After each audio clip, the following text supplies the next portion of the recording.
안녕하십니까. 법알목 가이드의 박남주입니다. 신성현 변호사입니다. 현재 방역 패스로 인해서 백신 미접종자는 식당에서 타인과 같이 밥을 못 먹는 상황이고 1월 10일부터는 대형마트에서 혼자 장을 볼 수도 없는 상황이 왔습니다. 이렇게 전 국민의 생활에 방역 패스가 굉장히 큰 영향을 주고 있는 상황이죠. 이거 도대체 언제 끝날지도 모르겠어요. 이런 상황에서 법원이 학원과 독서실, 스터디 카페 등 교육시설에 대한 방역 패스를 일단 멈추라고 결정을 내렸습니다. 오늘 영상에서는 대체 법원은 왜 이런 결정을 내렸으며 향후 우리나라 전체 방역 대책에 어떤 영향을 미칠지에 대해서 얘기를 나눠보고자 합니다. 법원은 보건복지부 장관이 한 특별 방역 대책 후속 조치 중 학원, 독서실, 스터디 카페를 방역 패스 의무 적용 시설로 포함시킨 부분은 본안 판결 선고일까지 효력을 정지한다라는 결정을 내렸는데요. 이유가 뭘까요? 네, 이 집행정지 신청이 받아들여지려면 세 가지 요건이 필요한데요. 우선 회복하기 어려운 손해가 발생할 가능성이 있어야 되고요. 그리고 이것을 예방하기 위한 긴급한 필요성이 인정이 돼야 됩니다. 너무 회복하기 어려운 손해가 발생할 걸로 보이고 이거를 빨리 예방을 해야 돼라는 게 요건이 충족이 돼야 되죠. 그리고 여기서 이 정지를 할 경우에 공공복리에 중대한 영향을 미치지 않아야 한다라는 요건이 추가됩니다. 그러니까 정지를 해도 큰 문제가 없다. 쉽게 이렇게 생각하시면 되겠죠. 이 요건이 다 충족이 됐다라고 재판부가 판단을 한 겁니다. 좀 더 구체적으로 이야기를 해보면 일단 지금 대상이 학원,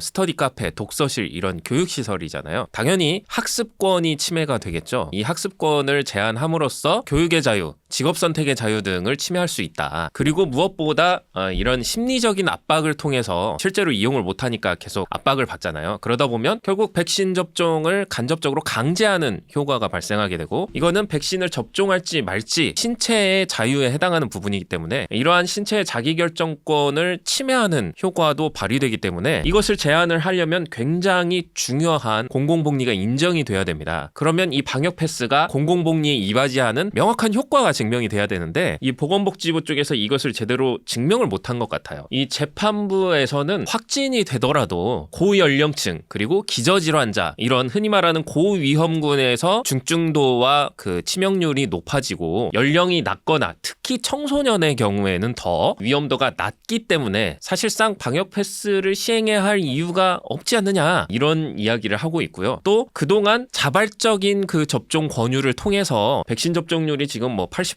90% 이렇게 많이 높아졌지 않습니까? 그렇게 자발적인 권유를 통해서도 잘 해왔는데 왜 이제 와서 강제를 하느냐. 이 자발적인 접종 권유를 통해서 어떤 방역의 효과를 바라보는 것이 정부가 먼저 취해야 될 자세다. 이렇게 이야기를 하고 있습니다. 재판부는 방역 패스의 실익이 많지 않다면서 12세 이상 백신 미접종자 중 감염자 비율은 1000명당 1.5명, 같은 집단에서 백신 접종자 중 감염자 비율은 1000명 중 0.7명 정도로 각 집단의 감염 비율 자체가 매우 낮고 그 둘의 차이도 크지 않다라고 했는데요. 한마디로 맞으나 안 맞으나 어차피 별로 안 걸리고 이 둘이 별 차이 없다라는 것입니다. 여기 추가적으로 현재 10살부터 19살까지는 사망자가 1월 6일 0시 기준 0명이에요. 치명률이 0%라는 거죠. 현재 백신을 2차까지 맞은 국민이 80%가 넘은 상황입니다. 그런데 확진자는 계속 많죠. 마치 백신을 맞으면 확진자 및 사망자가 확 떨어질 거라는 그런 희망을 품게 만들었지만 결과는 아닌 것 같습니다. 연일 7,000명씩 확진자가 나올 때 이미 우리나라 백신 2차 접종률이 70%가 넘었죠. 이렇게 처음부터 기대하던 효과가 나오지 않는 상황에서 이번 법원의 결정을 시발점으로 방역 패스 정지가 확대될 가능성도 있을까요? 실제로 여러 단체에서 이런 비슷한 움직임이 보여지고 있죠. 네, 방금 우리가 이야기한 사건은 지금 교육시설에 관한 거잖아요. 근데 이것과 별개로 흔히 우리가 일반 방역 패스라고 이야기를 하는데 일반 방역 패스에 대해서도 약 1000여 명이 소송을 제기해 놓은 상태입니다. 그리고 아마도 이제 본인들이 불편을 겪는 모든 시설에서 관련된 소송들이 제기가 될 걸로 보이고요. 많은 단체에서 지금 소송을 준비하고 있다고 이야기를 하니까 계속해서 이런 방역 패스에 대한 저지 움직임은 확대될 걸로 보입니다. 그러면 이런 움직임들이 과연 법원에서 받아들여질 것이냐? 일단 집행정지는 받아들여질 가능성이 매우 높다라고 생각을 합니다. 아까 말씀드린 것처럼 회복할 수 없는 손해와 긴급한 필요성은 대부분 다 가지고 있거든요. 예를 들어서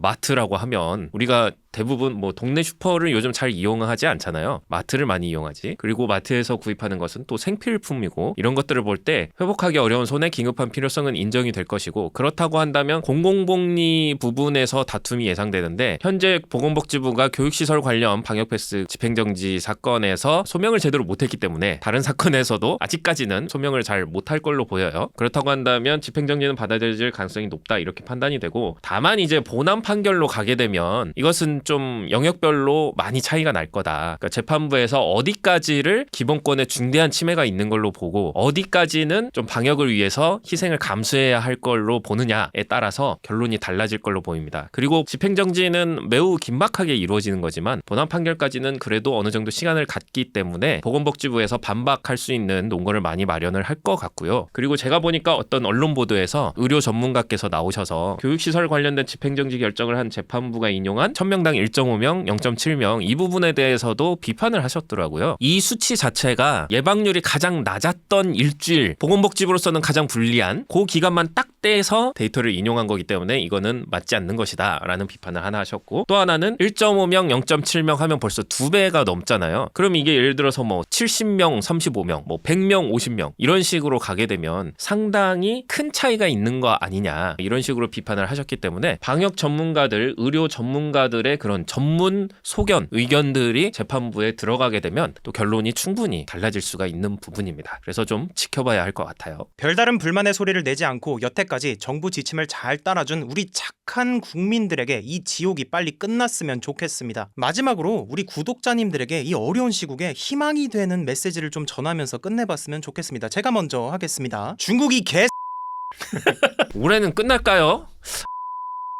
네, 이렇게 유익한 희망의 법알목 가이드 오늘 마치도록 하겠습니다. 끝까지 시청해주셔서 정말 감사드립니다.